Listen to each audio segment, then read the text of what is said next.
ยากนะพี่น้องมีงัวก็ได้มีงัวเทิกก็ยากต้องได้มาเลี้ยงต้องได้มาเลี้ยงงัวจ้าคันบ่เลี้ยงก็ปล่อยไปก็คือหายแบบไปกับตัวแม่แล้วก็บ่มาเฮือนบ่มาซานนี่ไปนำหาได้นี่ที่จริงว่าตุ้ยเลยพี่น้องตะกี้มันน่ะตุ้ยแท้ตุ้ยว่าตุ้ยกว่าหมู่กว่ากองหลังจากที่ป่วงไปนำตัวแม่เลียรอแล้วก็เลือซ้ำนี่แหละนี่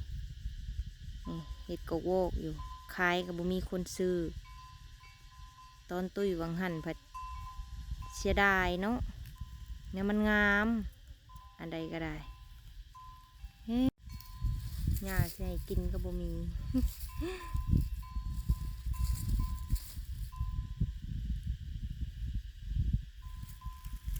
เครื่องกระเบิดเลยเบิดเกี่ยถูกไปตามให้หน้าเลยละแดดกระแดดแห้งกระดอกกระเดียแหมห้อนขนาดแดดก็ได้